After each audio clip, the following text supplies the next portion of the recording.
Hi all, I have another amazing Leela game to show you against the mighty Stockfish. This is in the Chess.com Blitz Battle 5-2. This was in stage 3.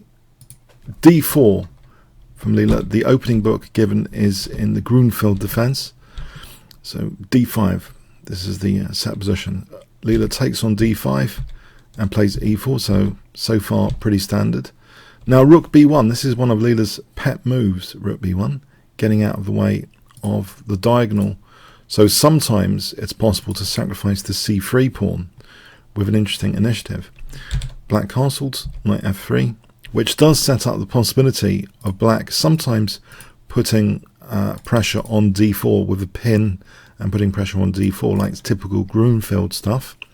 C5 here into the bishop G4, bishop E2, C takes, and now check, queen A5 check, which does pick up the A2 pawn. This has been seen in high level over the board chess, this pawn sacrifice. White castles, Leela castles, B6, and now we have Rook E1. More popular in chess-based live book is Queen C1, for example like this. The support is given for Bishop C4 with Queen C1, and this has been seen before and it's thought to be about equal. So Rook E1, Bishop A6, and now Leela plays H4. Now this isn't the choice of a 2500 player. Votova against Raga played in Austria 2015, which saw in this position instead Bishop G5. So it does seem Leela has a tendency really for form pawns. And how dangerous would this form pawn be on H6? There are some very beautiful variations coming up in this game. Let's see. Bishop takes E2 was played. There's another game, a stem game, knight C6 in this actual position, which occurred in an ICCF email game, and that continued bishop G5, H6, and in fact it was quite quick. Maybe a move got lost in the post or something. It's been given as a win here, so maybe not the most crucial stem game to know about. Bishop takes E2 was played.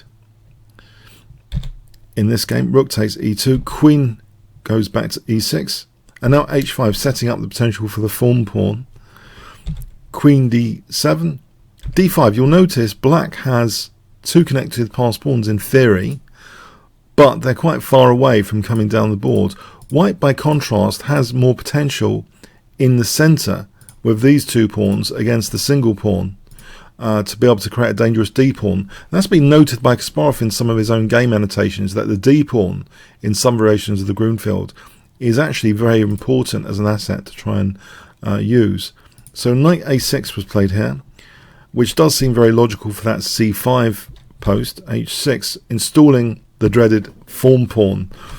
Bishop drops back, bishop F4, and now Leela is interested in exchanging off this dark square bishop defender, and by doing so it amplifies the power of the form pawn if it's really marking G7. Sometimes there will be threats involving the queen looking at G7 threatening mate if this bishop can be removed, and Stockfish isn't really doing anything about this. Knight C5, well, is not in a great position to do something about this, rather.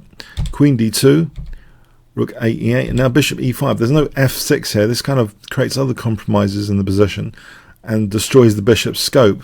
So actually Stockfish took. So now we do have a potentially dangerous form pawn. Let's have a look at F6 for a moment. Bishop D4. This position is going to be good because you can see that diagonal is already exploitable, readily exploitable with F6 being played. Say Knight D6. This position with A7 under scrutiny now is going to be good. If Black doesn't give up A7, then Rook C1, this position, again, exploiting this diagonal indirectly. White has a small edge here. It's pretty uncomfortable for Black. So these are very nice continuations. Bishop takes E5, Knight takes, Queen D6. So we have quite an effective form pawn in the side. E6, we have Rook D1, and Queen D7 was played. You might consider E takes D5 is crucial to consider as a forcing move. In this event, E takes, let's have a look. queen f6, d6 is powerful. This d pawn, yes, despite black having the two connected pass pawns, this d pawn is worth its weight in gold here, giving white basically a big advantage. If rook takes e2 instead, queen takes this position, look how powerful the form pawn is now. After this, threatening queen e8 check and then knight e7 in some lines. So just as a basic example, this is mating with the form pawn covering the escape square. But let's say black does decide to play a sensible move. This is not so sensible either because of knight e7 check. And here, queen c6 actually threatens queen f6 mating. And it doesn't matter about taking on h6. Yeah, that's still very dangerous. Well, the rook will be hanging. It can't actually take on h6. So a4 as an example, check is mating. Yeah, after queen g7. So this is all very dangerous stuff. And let's have a look. Yeah, I think that's really covered that this is just an incredibly dangerous variation. So it wasn't taken. So we have queen d7. And now knight e5, and the knight and queen are actually conspiring with this form pawn. These three pieces are actually conspiring for activity on g7, for coordination on g7. Queen d6, knight c4, a bit of a dance here with the knight to push the pawn to d6. So it's a combination of this pawn and this pawn, which are afforded by giving black the two connected pass pawns over here, the earlier gambit in this game. And it's just remarkably powerful stuff. Knight e5 is played. We have rook c8. On f6, kicking the knight here. Knight f3. This position is quite nice for white, small edge. So rook c8. We have rook e1. f6. Knight f3, kicking the queen. And now e5. And it's far too dangerous for black to take that pawn on e5. This was played. If f takes e5, then rook takes queen g4. This looks at g7. Queen b2 looks at g7. If, say, queen a4 hitting the rook, then after the forms are filled, okay, protecting the rook, but it's also attacking, threatening that. Rook f7. This position is crushing after knight e5. d7. Yeah, the d pawn is helping the h pawn here. With knight takes g6 now, again threatening g7, h8. This is just crashing through, winning material if nothing else. Big advantage. So it's far too dangerous to do that. So rook cd8. But you can see this has really become visually crushing. A fantastic gambit of the a2 pawn. And it seems even 2500 is not really keen to install the form pawn.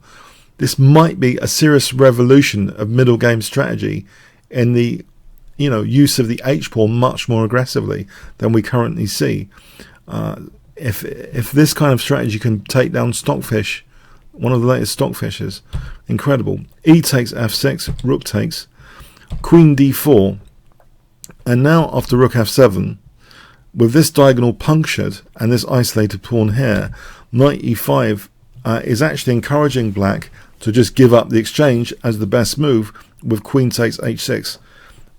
And you might wonder, you might not feel, isn't there any defense? If rook f8, this one to f8, then knight g4 is nasty, threatening knight f6 check. If rook f7, knight f6 check, yeah, just winning the exchange anyway, with a big advantage, and that's crashing through with d8 attack as well, so something has to be done about d8. But let's look at this position. So knight g4, so that's, let's look at rook d7.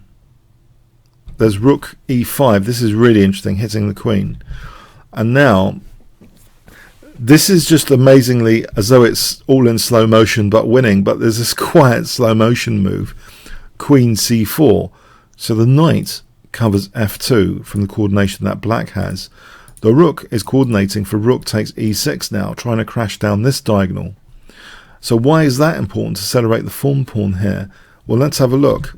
Let's say a5, rook takes, knight takes. This brings down the possibility not just of the d pawn here, but this very quiet killer move to exploit the pins, to sort of get multiple pins, 1 pin, 2 pins, and we've got a d pawn ready to crash through. And this is actually hopeless for black, believe it or not. This position, black's kind of paralyzed here. Queen d8, rook c7, for example, if the queen's just bouncing around with nothing to do until eventually here rook c8 happens, then this is all over after check, and now d7, and now the queen's totally tied down to d8, and now just queen c7, and this is just winning the rook, of course. So in this line after d7, if say queen d8, then knight e5, and that's crashing through with d8. That'd be mating. So if takes, then just take here and then mate. So very beautiful variations, and it seems to imply that giving up the exchange is the best thing to do. So giving up the exchange, Stockfish playing the exchange down now. And you might think, well, hold on, it's for 2 pawns, it's 3 pawns against 5. But this rook lift is really dangerous immediately. And actually goes to a3, probing the pawns now, trying to weaken them. And now offering the exchange of queens, that's actually accepted with this pawn crashing, this pawn being taken and the rook crashing down. So yeah, it was just a very difficult position. If a5, then that weakens b6. So Stockfish believed it was the best to just get the queens off and try and fight this position. f4 clamps down a bit on e5. Let's have a look now. King f2. e5, that's taken. King e6. If knight takes e5, then just taking over here, this is going to be good. Just scooping up the queenside pawns, basically. It's going to be good for white. It's all very big advantages now for white in all the variations. Digging the exchange up. Black can't afford that because otherwise the c pawn will be queening. And so we get some maneuvering here, probing.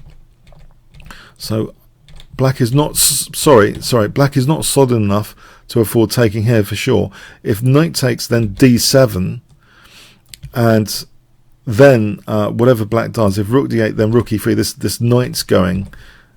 The knight's just can't be defended here. And if knight takes d7, you might be wondering, then again check, bringing the knight back, and then bang, the coordination, the alignment on the pin knight is crushing.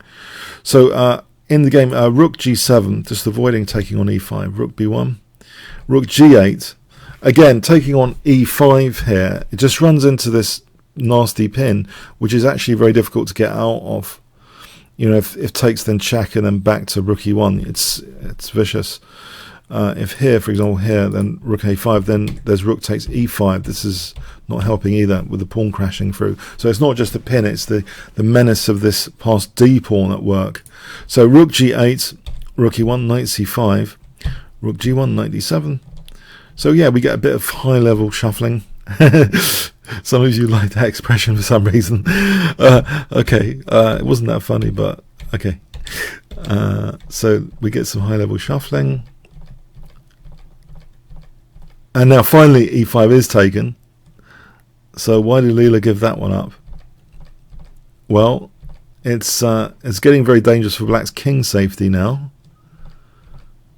This pawn's given up, it seems. That was the best thing to do.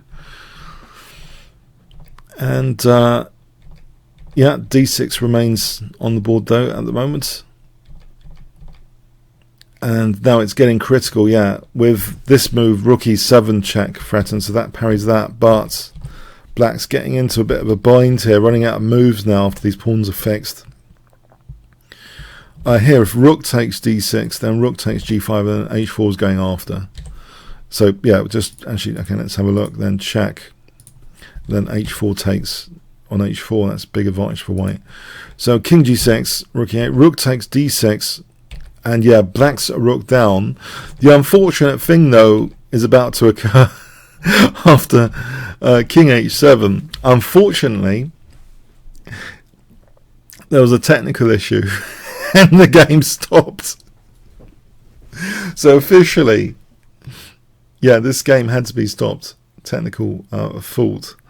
So after king h7, but Leela's the moral victor here, and so they had to replay this Gruenfeld defense start position in the next game, actually, because I'm not sure it was Leela's fault, so a replay.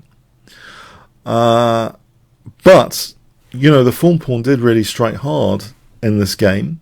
And bear with me for the next game, which will be on this channel soon. So this is part 1 of this Gruenfeld saga. So the mighty Stockfish playing a variation. The Gruenfeld was favoured by Garry Kasparov. It's a legitimate opening, very popular at high levels still, very, very popular at Super GM level. But it was played by Garry Kasparov against Anatoly Karpov in the famous World Chess Championship encounters. It's a very, very popular opening. Peter Svidler is a great exponent at the Super Grandmaster level. So this is a very, very interesting strategy with the H-pawn for the form pawn. Showing some of its glory in conjunction in this particular variation with the dangerous D-pawn. But the price of this is giving black 2 connected passed pawns right from the opening. So a very, very interesting gambit idea, giving up A2. If you enjoyed this game video and analysis, then please click on the top left box, which should appear shortly, and you become a member at chessworld.net, play against other YouTubers. You can also check this analysis and other analysis of games recently on the improved menu, Learn from the Masters YouTube order. Okay, comments, questions, donations, see the description. Like, share, subscribe with the notification bell. All really appreciated. Thanks very much.